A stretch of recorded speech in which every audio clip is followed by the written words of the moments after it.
Assalamualaikum warahmatullahi wabarakatuh. Selamat malam.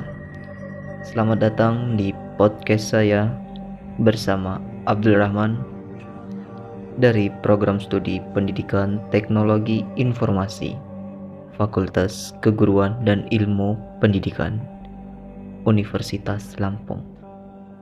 Dan selamat mendengarkan podcast saya, yaitu podcast Si Paling Horor. Buat kalian yang masih sendirian di rumah, di kosan ataupun di kontrakan, atau dimanapun kalian berada, sebaiknya simpan dulu dan jangan ditonton sekarang, lebih baik ditonton besok. Di sini saya punya pengalaman horor yang pernah saya alami.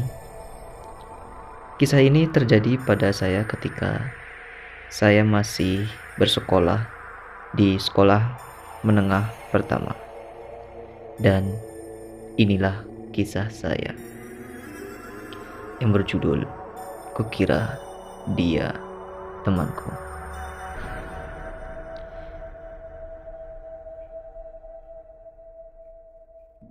Sedikit saya menjelaskan bahwa SMP gua itu bersebelahan dengan makam.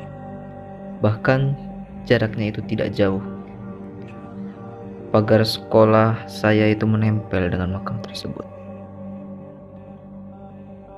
Sekolah saya memang kalau di siang hari tidak terlihat seram. Tapi sebenarnya banyak kejadian anak sekolah kami yang kesurupan di sekolah kami ini. Oh ya, sebelumnya saya dulu waktu SMP menjabat sebagai ketua OSIS. Jadi saya bisa tahu semua yang terjadi di SMP itu. Kejadiannya waktu ketika latihan pramuka. Pada suatu hari, lomba pramuka akan diadakan 5 atau 4 hari lagi, kalau nggak salah ingat. Kami yang dipilih untuk mewakili sekolah pun latihan dengan giat dan semangat dikarenakan lomba yang tidak lama lagi akan dimulai. Kami semangat latihan dari siang pulang sekolah sampai pukul 6 sore menjelang azan maghrib. Pada saat itu menunjukkan pukul 17.50 waktu Indonesia bagian barat, atau lebih tepatnya pukul 6 kurang 10 menit yang sebentar lagi akan azan maghrib. Kami pun membereskan semua barang-barang latihan kami, lalu masing-masing dari kami pamit pulang. Oh ya, sebelumnya saya dulu waktu SMP belum punya motor, dan saya berangkat bahkan pulang sekolah bonceng teman saya yang bernama Indra. Dan pulang latihan pun aku bareng Indra, karena teman saya itu juga terpilih menjadi orang yang mewakili dalam lomba tersebut. Kembali ke cerita. Ketika satu persatu teman pada pamit, gue dan Indra pun siap-siap mau pulang. Abdul, aku duluan ya.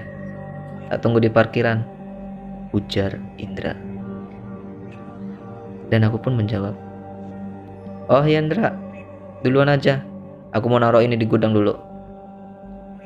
Tak lama kemudian, aku pun pergi ke kelas untuk mengambil tas dan wadah bekal saya yang ada di kelas.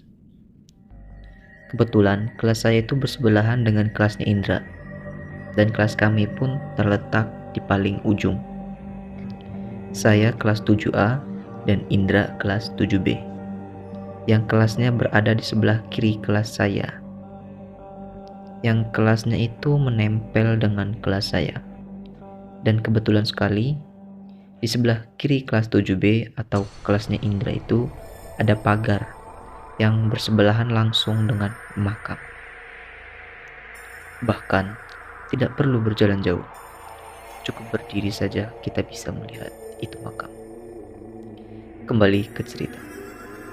Setelah saya menyimpan barang-barang di gudang, saya pun berlari menuju kelas untuk mengambil tas dan wadah bekal. Karena ketika saya melihat jam, itu sudah menunjukkan pukul 18.00 waktu Indonesia bagian Barat.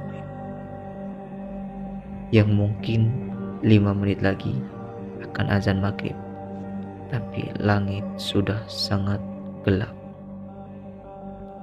Aku pun berlari ke kelas, dan sesampainya di kelas saya tersebut, dan ketika saya menoleh ternyata ada Indra. Saya pun berkata, "Dra, katanya mau nunggu di parkiran." Dan anehnya Indra tidak berkata apa-apa. Aku pun penasaran dan menghampiri Indra di kelas 7B tersebut. Ketika saya masuk, ternyata di kelas itu tidak ada siapa.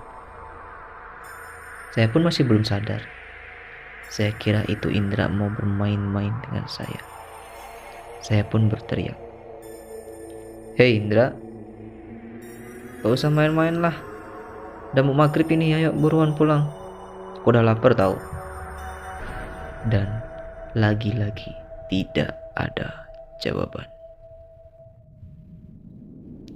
Aku pun mengelilingi kelas tersebut, dan anehnya tidak ada siapapun di situ. Nah, disitulah bulu kuduku merinding dan badanku bergetar. Lalu aku pun berlari keluar dan segera mengambil tasku di dalam kelas.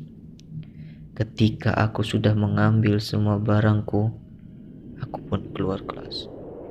Ketika sampai di depan pintu kelas, alangkah kagetnya saya melihat ada sesosok wanita di depan kelas 7B, kelasnya Indra tersebut, dengan memakai gaun warna putih, dan seramnya kepalanya tidak menempel di lehernya, melainkan kepalanya itu dipegang dengan tangannya.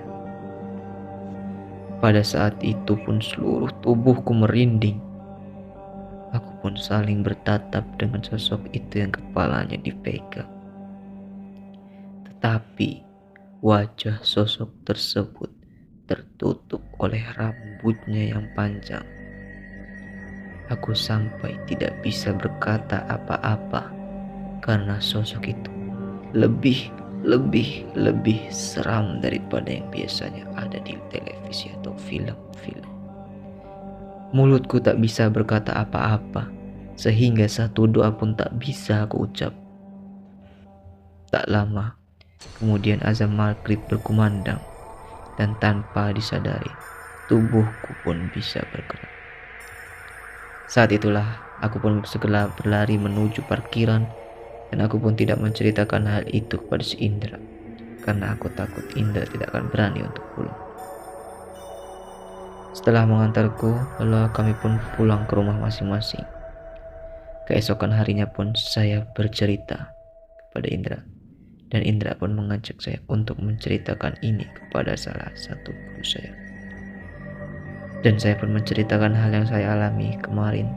Lalu guruku pun berbicara bahwa ketika malam hari atau menjelang maghrib, sekolah ini banyak sekali sosok-sosok yang muncul, karena guru saya itu pun sering melihatnya. Selesai. Demikianlah ini cerita pengalaman horor dari saya. Sedikit ambil kesimpulan ketika menjelang maghrib ataupun ketika maghrib, sebaiknya bagi kita jangan ada yang keluar dari rumah, kosan ataupun bermain di luar, karena maghrib itu tempatnya memang harus untuk keluar. Saya Abdul Rahman pamit undur diri. Wassalamualaikum warahmatullahi wabarakatuh.